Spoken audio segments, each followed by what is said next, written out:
Hey, what's up? I'm Rafael di Furia, aka Rafi D is me, back at it again, and let's just get right into it. So today we're going to be talking about how to sign up for the Italian National Health Insurance Service. And of course, this leads into you getting the Italian health card, the Tessera Sanitaria. And getting an Italian healthcare card does require that you have a few things beforehand. So be sure to check out the video I made about how to get a carta d'identità. You don't necessarily need the carta d'identità itself. However, there is a paper that you get once you register at the comune, but we'll talk a little bit more about that piece of paper later in the video. And because the Italian healthcare service is funded by taxes, the two systems are actually tied into each other. And your number for the Servizio Sanitario Nazionale is actually the same number as your codice fiscale. So be sure to check out my video on the codice fiscale, the Italian fiscal code, because having that number is very important to this process. And I also made a video giving a quick overview of the Italian healthcare system as a whole, because it is a little bit different than what some of us are used to from abroad. All of the links and everything will be below.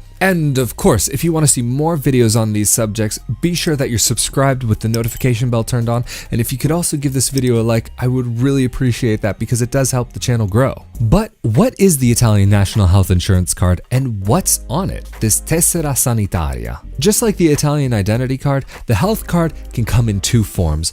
You have a plastic card, which looks like that, and you also have a paper card, which can look like this. But depending on your province or region, it may look slightly different. I have seen from other regions that they have a trifold card, which is a tannish color. Unlike the Italian identity card, it's not that you choose one or the other. You actually end up getting both. But unlike the plastic card, the paper card has a little bit of extra information written on it. For example, the name of your general practitioner, the doctor that you'll go to if you need any regular basic medical services. It should have their name, their address, their office number, and their hours. However, it may depend on your region what information is exactly shown. One other piece of information that can be shown is your doctor may choose to make a note if you have any allergies, anything that's relevant about your medical history. But to my understanding, you really only use the paper card when you go to your GP. But there is some data that you will find on both cards. For example, your codice fiscale, your full name, your date of birth, your sex, where you were born, and if you were born outside of Italy, it'll just say the name of your country, and then below that,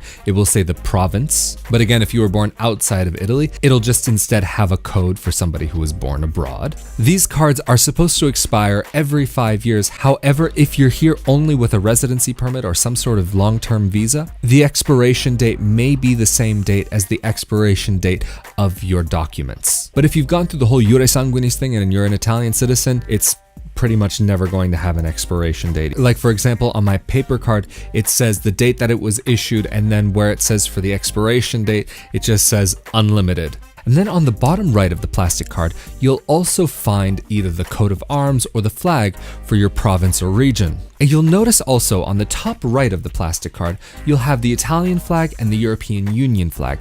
That's because this plastic card is good for emergency services across the EU. So that means wherever you go, you're pretty much covered. And on the back of the plastic card, some of this information is repeated along with a few other unique numbers. And just like the carta d'identità, the Italian identity card, this is another document that you are supposed to carry with you at all times. One thing that's actually handy about the modern plastic card is it combines two cards into one. It combines your codice fiscale and your medical card all into one, so it saves a little bit of space in your wallet. So that means if you have the green card, you don't really need to carry it with you. You can if you want, and I don't believe you're even required to carry that card anyway. So even if you want to go to a bank or something and they need to know your codice fiscale, you have it on your blue card. But how is it that you actually sign up for these services and get these cards?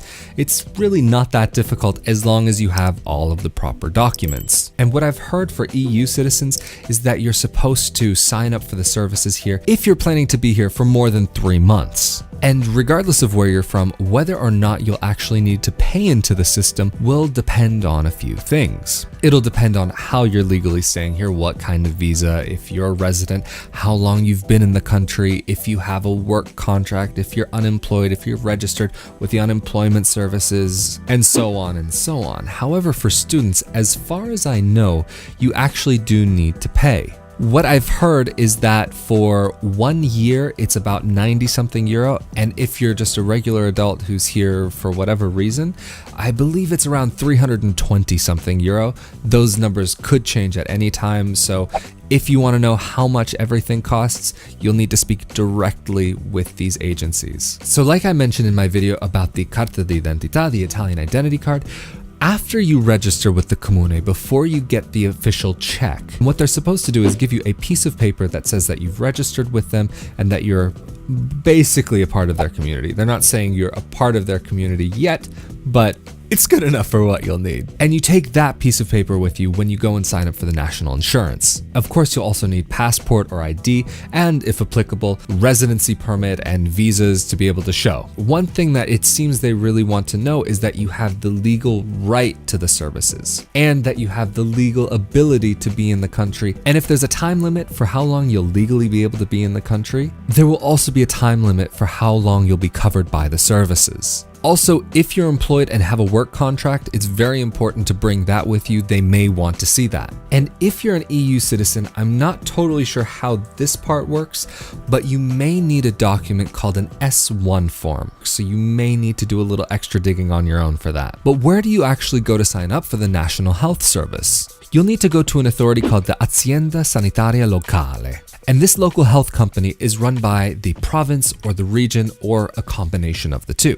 But to find the exact address of where you need to go, what I've found to be the easiest is if you type into Google the name of your comune and then also after that, Tessera Sanitaria. And luckily, one of the first 3 results was exactly the page that I needed to find out where to go. And if you live in a larger city, you may actually have multiple offices that you can choose from, or one office is good for signing up, but one office is only good for services. Depending on where you live and how small of an area you live in, you may actually need to go to the next largest city. But if you want a little bit more of an overview of the Italian healthcare system, be sure to check out my video on the Italian healthcare system. And then of course, also be sure to check out my video on getting a codice fiscale, an Italian fiscal code. And then of course, also the Italian identity card, the Carta d'Identità. And all of the links for all of these videos will be down in the more info section below, so you don't have to search too far. And of course, if you want to see more content like this, be sure that you're subscribed with the notification bell turned on. And then also, if you could give this video a like, I would really appreciate that. And of course, as usual, this is an open conversation. So if you have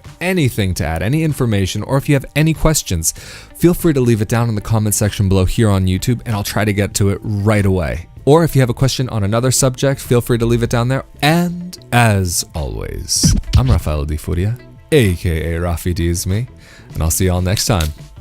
Later. I just want to say a quick thanks for watching and subscribing. I really do appreciate it. And if you want to see more content like this, be sure to check out those videos right over there, or that icon down there to be able to subscribe. And yeah. See you over there. So you want to make sure if you're renting an apartment or if you're buying an apartment that it is legally registered as an apartment